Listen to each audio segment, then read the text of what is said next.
কেন খোমেনির জানাজায় যেতে হবে? আপনারা কি এতই দেউলিয়া হয়ে গেছে? রাজনীতি করতে করতে এতই নিশ্চয় হয়ে গেছে খোমেনির জানাজা আপনাকে পাঠাতে হবে?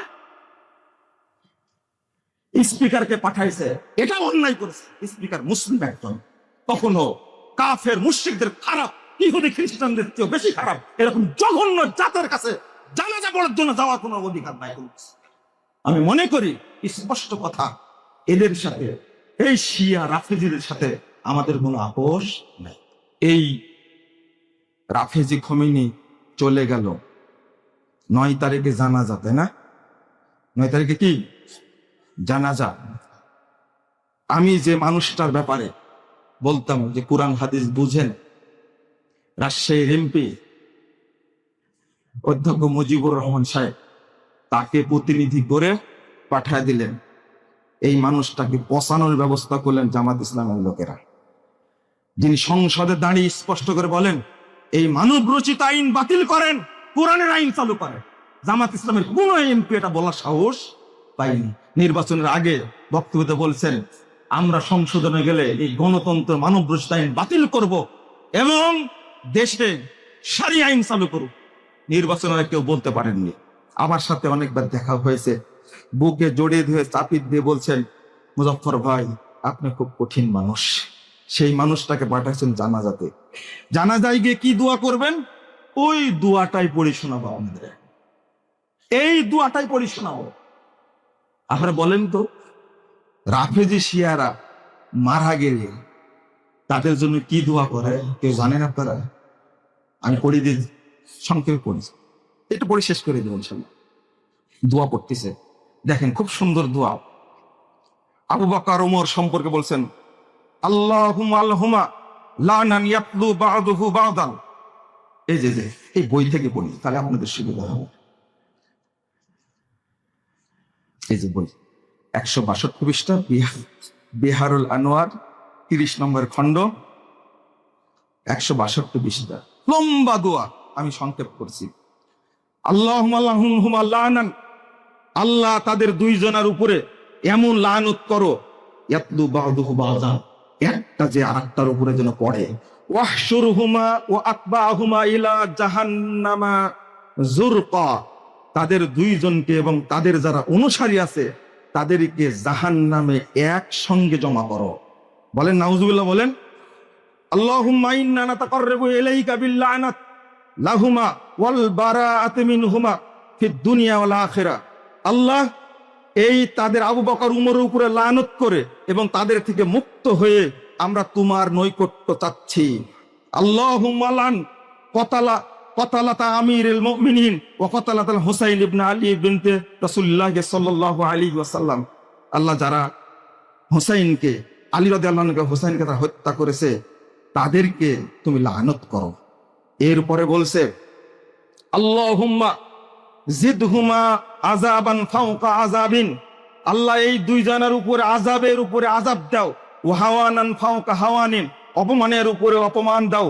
ওয়া যুল্লান ফাওকা যুল্লিন, লাঞ্ছনার উপরে লাঞ্ছনা দাও। ওয়া খিজিয়ান ফাওকা খিজিয়িন, আর যত ভৎসনা আছে সব ভৎসনা তাদের দুইজনের উপরে নাজিল করবে। আস্তাগফিরুল্লাহ। আল্লাহুম্মা দিহুমা ইলান নারি দাআ, আল্লাহ তাদেরকে ধাক্কা দিয়ে জাহান্নামে নিক্ষেপ করো। ওয়ারকিসহুমা ফি আলিমি আযাবিক রাকসা, আর তাদেরকে ভেঙ্গে সুরে জাহান্নামে শাস্তি দান করো। আল্লাহুম্মা আহশুরহুমা ওয়া আতবাহুমা ইলা জাহান্নামা যুমারা, আল্লাহ তাদের দুইজনকে এবং তাদের যারা অনুসারী আছে জাহান্নামে তাদেরকে দলবদ্ধভাবে নিক্ষেপ করো। আল্লাহুম্মা ফাররিক জামাহুম, তাদের দলকে ভেঙ্গে দিন। ওয়া শাত্তিত আমরাহুম, তাদের কার্যক্রমকে ছিন্ন ভিন্ন করে দিন। ওয়া খালিফ বাইনা কালিমাতিহিম, আর তাদের কথার মধ্যে আপনি দ্বিমত সৃষ্টি করে দিন। ওয়া বাদ্দিদ জামাতাহুম, তাদের ঐক্যকে ভেঙ্গে দিন। ওয়ালান আইম্মাতাহুম, আর তাদের ইমাম, মানে তাদের ইমাম সুন্নিদের যারা ইমাম আছে আপনি ওয়া বাদ্দিদ আইম্মাতাহুম, তাদেরকে ওয়া বাদ্দিদ জামাতাহুম ওয়ালান আইম্মাতাহুম, তাদের যারা ইমাম তুমি তাদের উপর অভিশাপ করো। ওয়াক্তুল কাদাতাহুম ওয়া সাদাতাহুম, তাদের যারা নেতা আছে সেনাপতি আছে তুমি তাদেরকে ধ্বংস করো। ওয়ালান রুয়াসাহুম ওয়া কুবারাহুম, তাদের যারা মুরব্বী এবং যারা নেতা, মানে শীর্ষস্থানীয় ব্যক্তি, তুমি তাদেরকে ধ্বংস করো। ওয়াকসির রায়াতহুম, তাদের পতাকাকে ভেঙে দাও। আলকিল বাসা বাইনাহুম, তাদের মধ্যে সংঘাত তৈরি করো। ওয়ালা তুবকি মিনহুম দাইয়ারা, পৃথিবীর বুকে তাদেরকে একজনকে অবশ্যই দেখো না, সবকে ধ্বংস করে। এই দুয়াই করা হবে। খমিনি জানা যায় কি এই দুয়াই করা হবে। আর আমরা সুন্নি দাবিদার পিছনেতে কি করব? নামাজ পড়ব, তাই না? খুব সুন্দর না এটা? খুব সুন্দর না? কিছু কিছু জাহেল বলছে এই সমস্ত কথাবার্তার কোনো দলিল নাই।